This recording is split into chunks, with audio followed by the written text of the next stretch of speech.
everybody, welcome to number 27. I'm Jack, and this is one of my new loves. This 280Z belongs to my friend Sam. He built the engine on my Porsche 964 years ago when he was at RedTech. We've been in touch ever since. And I got the opportunity, I saw it actually at the Bicester Scramble, and I said to him, we've got to do something with that car because it just looks awesome, and I think you'll agree, it does look absolutely awesome. But I'm happy to say, not only does it look awesome, but it drives as well as any Z that I've ever driven. It is absolutely fantastic. It is a fabulous car.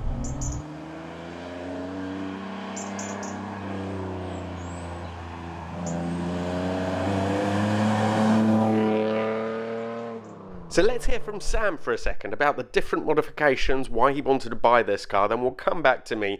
I'll tell you how it drives and the 3 reasons why I think it's a better buy than a 240.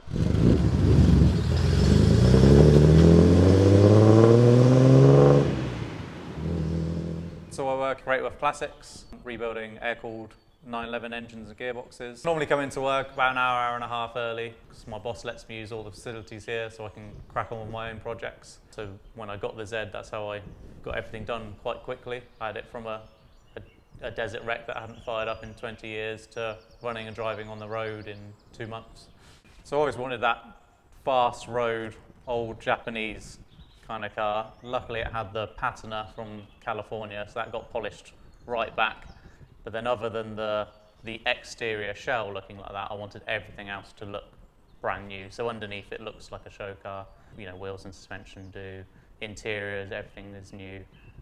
When the engine's rebuilt, the engine bay will do as well. But other than that, you know, that exterior shell, everything's good and solid and new. And the shell is rust free as well. It's just the patina and the style. So kind of wanted to keep it like that because that took 40 years in California to get like that. You can't replicate that easy. So it's got BC coilovers on it, Techno toy tuning, suspension arms, an S13 gearbox completely rebuilt.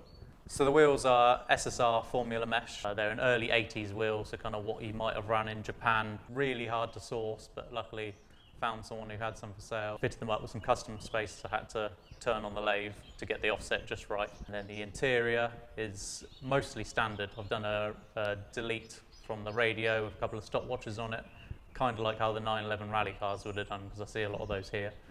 The steering wheel is Momo Super Grand Prix, and then custom gear knob. So the engine is still standard right now, gathering up all the bits to rebuild it. I've got a stroker crank to take it out to 3.2 litres. I've got some Gemby throttle bodies. Slowly gathering the other bits, but it has only done 18,000 miles like the importer said. After looking at everything else through the car, it was still on the original discs and pads. The tiny paper stickers were still on all the components throughout the car. Pulled the rocker cover off and there wasn't even any oil staining. It looked brand new. So I think that 18,000 miles, although we don't have the paperwork to back up, it clearly had only done that.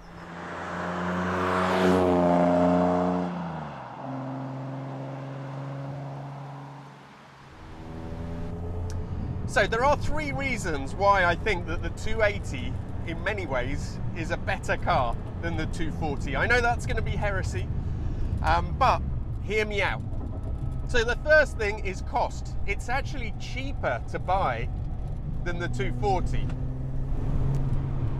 But crucially, it's also a better car to modify than the 240, and these Zs, they really lend themselves to a few mods. And I think within the community as well, it is quite acceptable as long as you do the right sort of things. And this car is an absolute prime example of that. So you sit fairly low. It is a bit of an Italian driving position, if I'm completely honest, because my legs are quite scrunched up, but I've got the right sort of reach to the wheel. Gear change is rock solid. I think he's put a short shifter on here because there is literally, I don't know, an inch of travel. As I said, you sort of sit down fairly low, but your legs are a bit scrunched up, so it's a bit of an odd driving position. The interior has lots of creaks and rattles. I guess you'd probably expect that in a car this sort of age. The 240 was the first model to come out, and especially the very first, the Mark I version of the 240 is very highly prized. It only has some quite minor differences, to be honest, with the later cars, but all the same, it is the one that the purists really want to go for. After the 240 came the 260, and in the States, that was a car which wasn't really a great step forward, because in order to deal with emissions, yeah, they broadened the engine out from 2.4 to 2.6, but at the same time, power actually dropped. They used some different carbs, and it just, the car also put on some weight. The 280, which wasn't present in Europe, was the answer to that in the States, where it went to 2.8 and they moved to Bosch Jetronic injection. Power went back up, I think, to 170. The only thing, I guess, compared to the 240 is there is extra weight, but most of that weight is in those horrible impact bumpers that these had. Let's listen to it.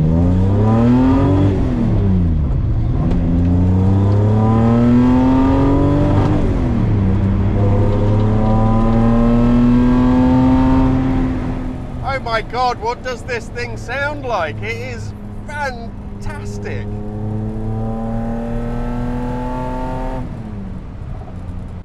So anyway, the thing is, the 280 really makes a much better basis for a modded car.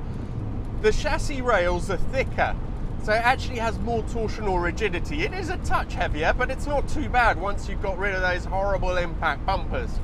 Also, you're not modifying the Holy Grail, which is a 240. So all in all, it's cheaper, better to modify, bigger engine. You can kind of feel a little bit the sort of bulk. The early cars weighed about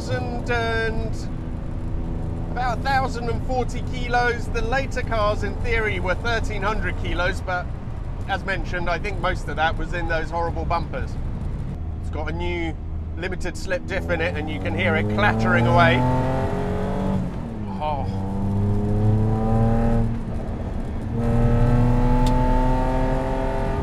Honestly, this thing sounds like just nothing else. Now, if you're after a sort of an old Japanese classic, you could really do so much worse than these. They're usable, they're pretty comfortable. Now, this one has been hot rodded, but it still rides pretty well. And the steering is just sublime.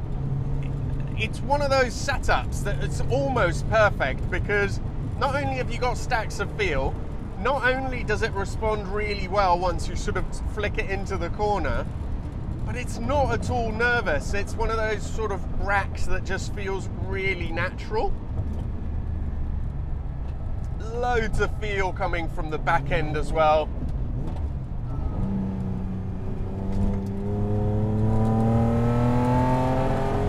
So chuck it into the corner, initially a little touch of understeer, maybe a really tight corner like that. And then as you feed the power, it opens it up again and it sort of tucks back in. Really absolutely lovely.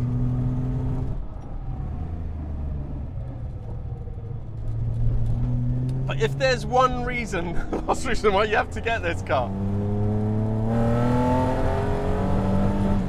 it's just the way it sounds. It honestly is absolutely amazing. Thank you all so much for watching this little quick review of this car. I initially was just going to do the sort of owner's profile with Sam, but once I drove it, I thought I've got to do a little video on it because it's just fantastic.